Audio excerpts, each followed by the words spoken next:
Hi children, good afternoon. Today I am going to explain new concept, use of variables in common rules.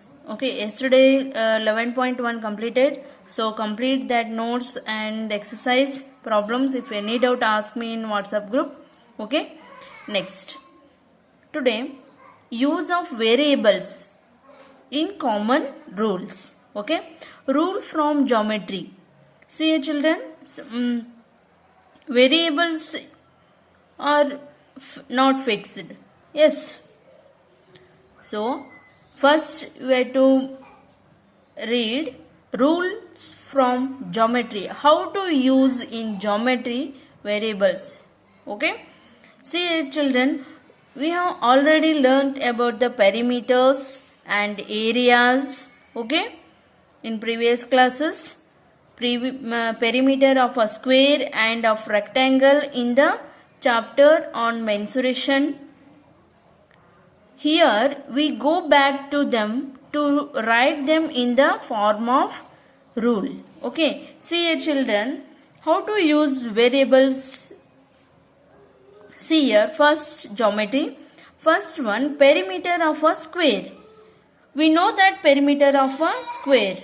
Yes. 4a, 4l. Okay. See here children. Square is there. How many sides are there? 1, 2, 3, 4. L, L, L, L. We have to use length. L. Variable L. The perimeter of a square equal to sum of the lengths of the sides of the square.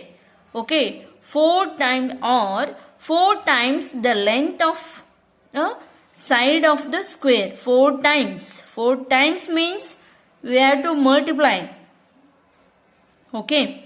See it children. 4 into L. 4L. 4 into L or 4L both are same. So thus we get rule for the perimeter of a square. Thus use of the variable L. Yes, this is variable. Yes. Understand children? Okay, perimeter of a square equal to formula 4L. L is variable, that is not fixed. Okay, understand? Perimeter of a square equal to 4L. Okay, see here children, P means that is also variable. Perimeter of a square, P equal to 4L. Understand children? Okay, next, perimeter of a rectangle. Opposite side in rectangle, opposite sides are equal. Yes, AB equal to DC, AD equal to BC. Understand? Length and breadth. L, they mention variable L and B. Okay. See here.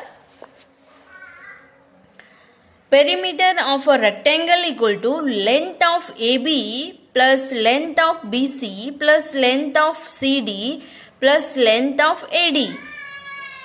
2 length of CD into 2 into length of BC. 2L plus 2B. Understand?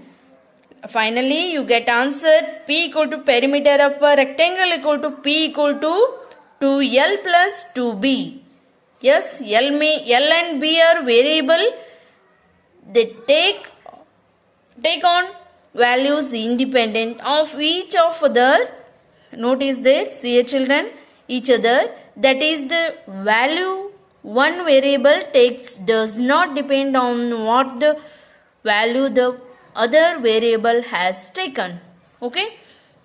See here children, take common, 2 is common, take outside 2 into L plus B. Formula 2 into bracket L plus B, bracket complete. Perimeter of a rectangle. Understand? In this also, in this perimeter of rectangle also you have to use variables. L and B are variable. Okay. Perimeter of a square also you have to use L, 4L. Understand? This is a rule from geometry. How to use variables in geometry. This concept understand today. Perimeter of a square, perimeter of a rectangle, and we have to use also perimeter of area of a square, area of a rectangle. We have to use variable. Understand, children? Today this variable concept which you have learnt will prove very useful in writing all such general rules and formulas. In formulas we have to use variable that is not fixed, so we have to take any value. Okay, understand, children? Today read once again and note one point. Write heading use of variables in common rules and rules from geometry, first one, and perimeter of a square. Draw this diagram and write this one. Okay, formula. Next, second one, perimeter of a rectangle. We have to write and draw this diagram and write the formula. Okay, understand and note this point. Today rules from geometry completed, and tomorrow I will explain rules from arithmetic. Understand, children? Okay, thank you.